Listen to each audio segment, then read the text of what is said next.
7년 전 영상 보니 본인 자유 맞나? 자, 2015년 당시 북한 사람을 북송해 줄 때 판문점에서 똑같이 어떻게 했는지에 대한 모범 답안이 공개가 됐고, 이번에 논란이 되고 있는 논란의 영상도 함께 나란히 비교를 해보겠습니다. 함께 보시죠.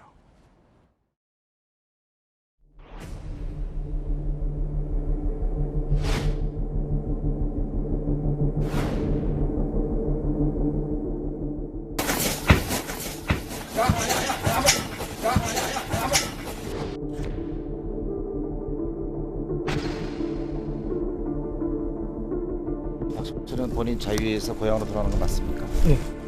넘어가십시오. 수고하셨습니다.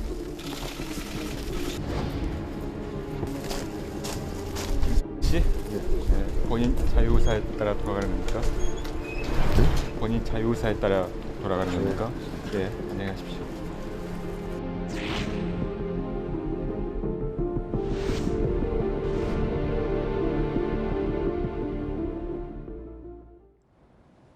너무 대비되죠.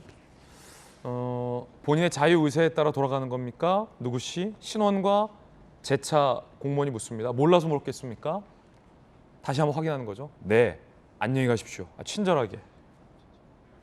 이게 제대로 된 북송입니다. 네. 이번에 논란이 됐던 건 가기 싫다, 남겠다라고 하는 사람에게 묻지도 않고 따지지도 않고 안대와 포승줄과 케이블 타이까지 묶어서 경찰 특공대가 소 도축장에 끌고 가듯 북한으로 넘겨버렸습니다.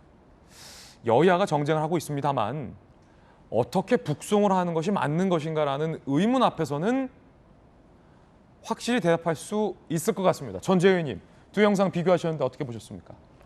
저 영상만 보더라도 이게 앞서 이제 2015년 사례는 정말 본인의 자유 의사에 따라서 북한으로 송환이 되는 이러한 사진이고요.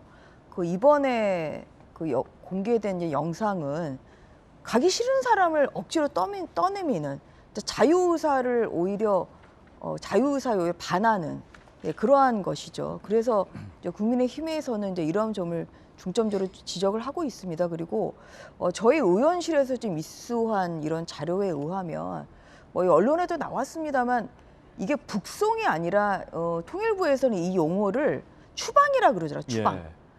추방된 사례가 최근 10년 이내에 딱 이 건 한 건입니다. 어. 그동안에는 그렇게 우리나라로 왔던 사람들이 북한으로 간 건 다 자유의지에 따라서 간 거예요. 본인의 의사를 확인을 하고 그 의사를 존중을 해서 아까 화면에 나온 것처럼 다시 한번 또 판문점에서 다시 한번 확인하지 않습니까? 그렇게 해가지고 간 것이 이제 이게 송환이고요. 본인이 북한으로 돌아가고 싶다고 얘기를 하니까. 그런데 본인이 귀순 의사를 밝혔음에도 불구하고 북한으로 이거는 보내는 것은 이것은 통일부에서의 정식 명칭이 추방입니다. 추방은 이건 한 건밖에 없는 것이고요. 그러면은 왜 흉악범이란 이유로 추방을 해야 되냐? 왜냐하면은 북한에서 죄를 짓고도 우리나라에 와서 귀순이 인정이 된 사례도 지금 23명이 있다는 거거든요. 그래서 그러한 점을 보더라도 이것은 굉장히 석연치가 않다. 그리고 다른 걸 떠나서 절차 그리고 인권 중시 이런 면에서는 굉장히 이것은 문제가 많은 것이고 예. 이 부분에 대해서 지금 검찰에서도 수사를 하고 있다는 거니까 그 결과를 좀 주의 깊게 봐야 될 것 같습니다. 예, 물론 이제 민주당 입장에서는 송환과 추방은 다르다라고 반박할 수 있을 것 같고 실제로도 그렇고 또 흉악범이지 않느냐.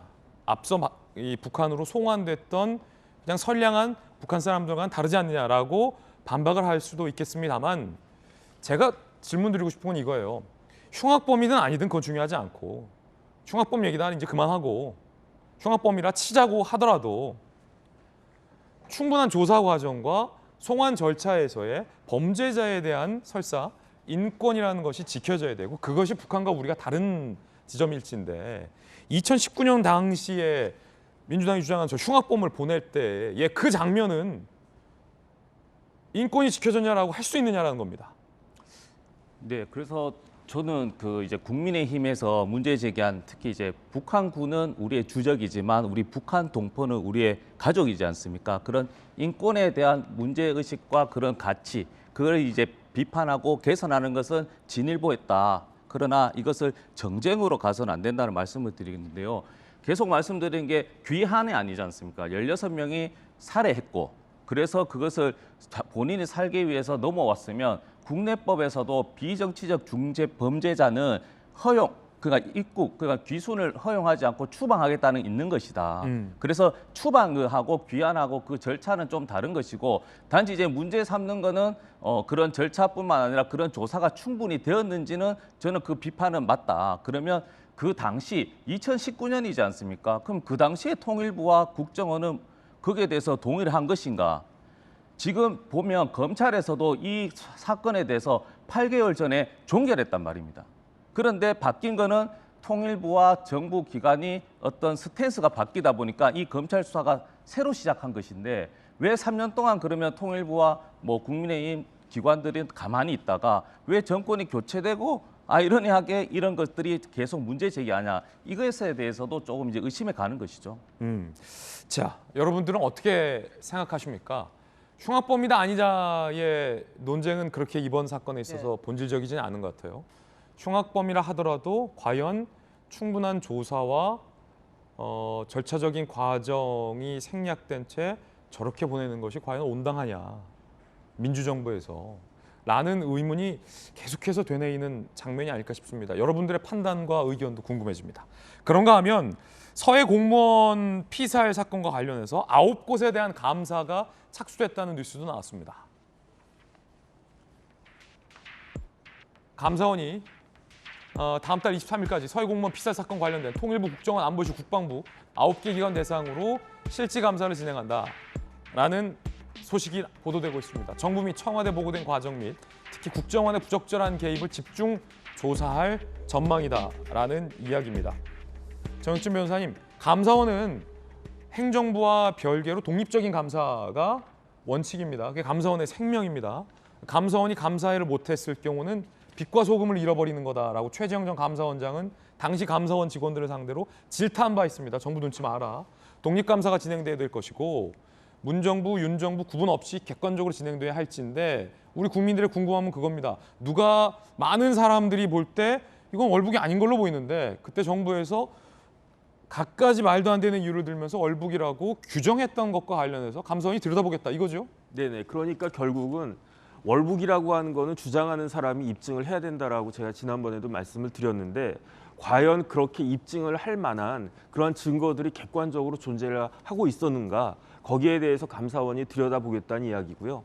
조금 전에도 이야기가 나왔지만 만약에 그때 숨진 공무원이 월북한 것이 아니다라고 하면 거의 99% 이상 순직 공무원이 돼가지고 그 유족들이 거기에 따른 그 본인은 사망한 본인은 명예를 되찾는 것이고 그 다음에 이제 순직한 그 공무원들 그 유가족들은 거기에 따른 국가로부터 배상을 받아야 되는 것인데 그런 문제들까지 겹쳐져 있기 때문에 감사원에서 정확하게 이것을 보고 판단을 해야 그래야지 되는 그런 문제가 되는 겁니다. 객관적인 감사와 그 감사 결과에 대한 여야의 신뢰 또한 중요할 것 같습니다.